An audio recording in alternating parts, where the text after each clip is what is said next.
James and Florence of the Forum. Hey, James. Hey, Florence.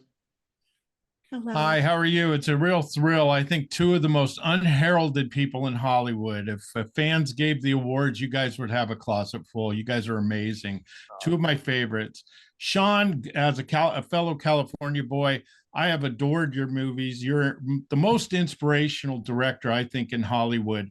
What was the first thing that got you when you looked at this amazing story? Well, they sent me the script and I read it and I laughed, I cried, I got mad.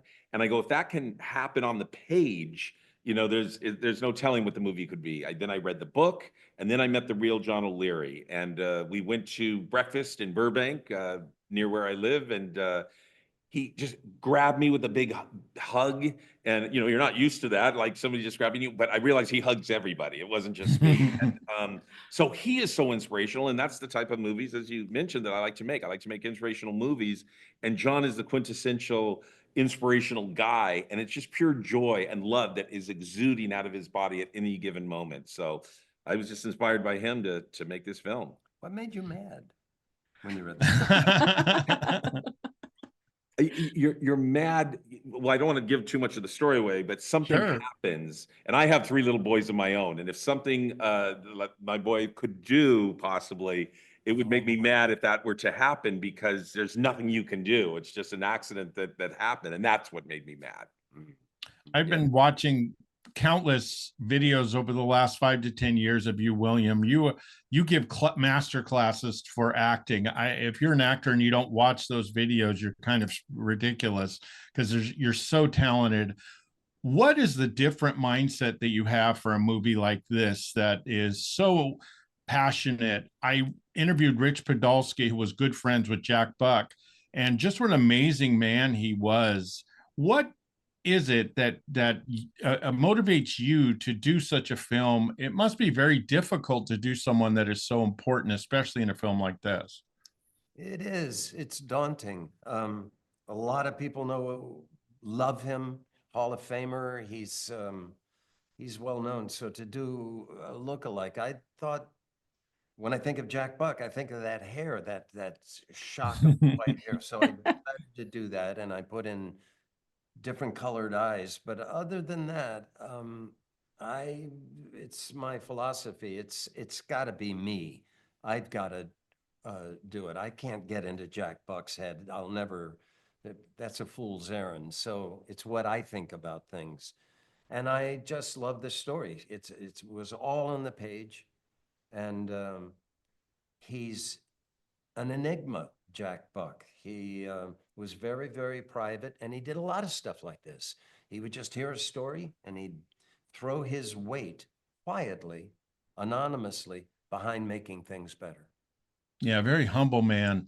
When you look at this, one of your interviews, I remember a while back, I hope I don't misquote you, you said you hate when actors say, I'm going to take a role, but it's not that great or it's not that big, but I'm going to do something with it. And you said, don't do something with it, just act, just do it.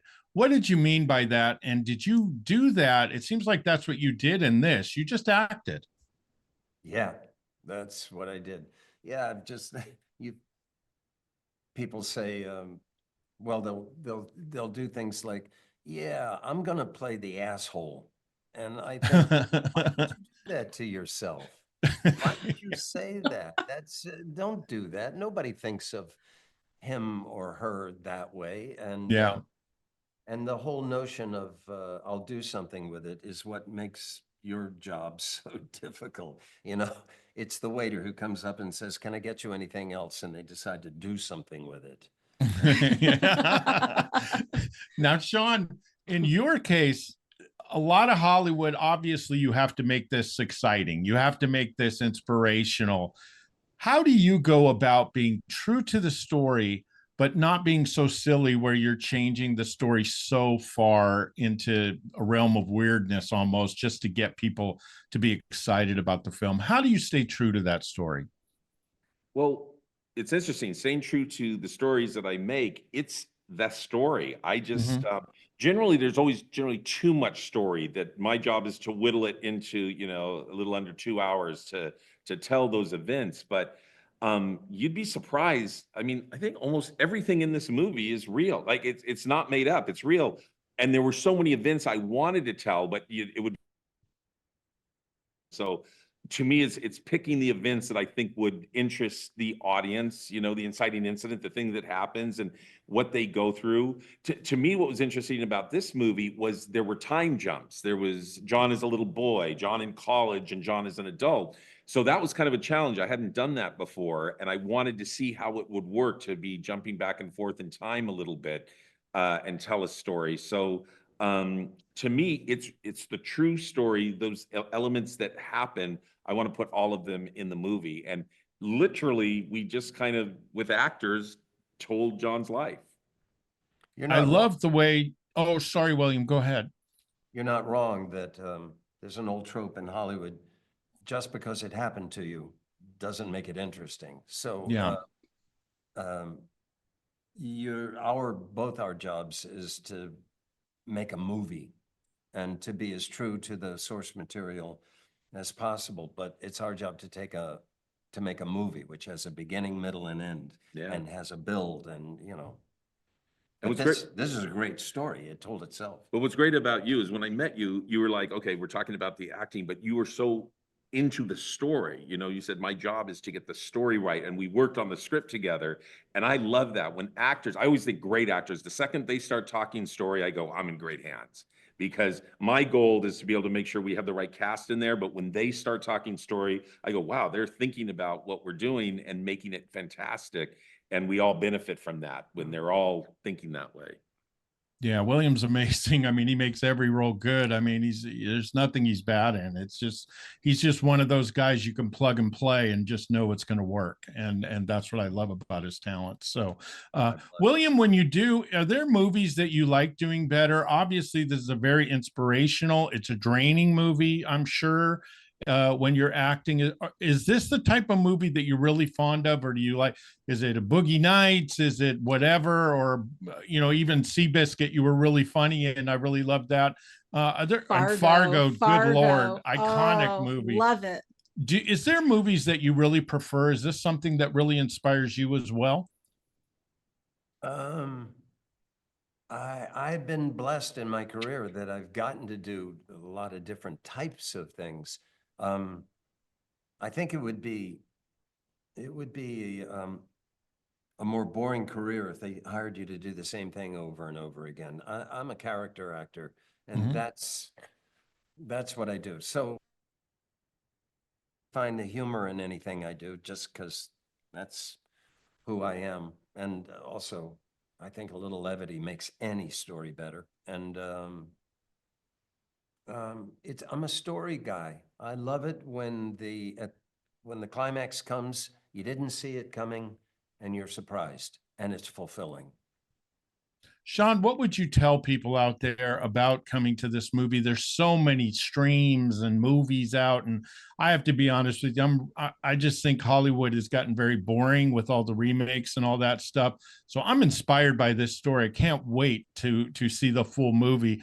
What do you tell people about this movie, and why should they see it?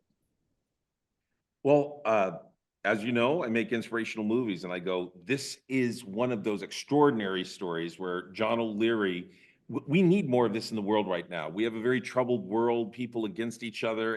And when you go to see a story about somebody uniting us, uniting around a person like John O'Leary, I want people to walk around and know that. And I want people to walk out of this movie going, miracles happen, but we got to look for them. They're out there, but we have to look for them. And once you start concentrating on the miracles in life, as opposed to everything that could go wrong, you start leading a better life. You just do. I think It's more happier. I think people are good. I know it's very fractious right now, but if you stop and take the time to talk to someone that you really don't agree with, you'll find that people are fascinating. And I think people, by and large, are good. And we have to remind ourselves of our better angels. And you're right. This is a good story to tell right now. I think it's a movie that shows the good in people. And again, like you said, I think we just naturally it's hipster and more cool to look at the evil in people or the disagreements, and it's the things that we have in common that really bring us together. And I think that's what I like about this movie. The trailers are amazing. I just can't wait to watch this. Sean, all your movies are incredible. Fantastic. Reagan, I mean, I love the preparation you do, and I love that you are actually. I don't think all directors, and I'm nobody, but I don't think all directors do the amount of research that you do. You're an amazing guy when you look at all that stuff, and that's what I really appreciated you. I saw the interview you did with John Leary, I believe it was. And what a great guy he was. It must be really satisfying to do a movie like that and to get someone from it. Okay, great. Okay, Thank you. thank you. Thank you so Thank much. you so much. Take care, guys. Bye.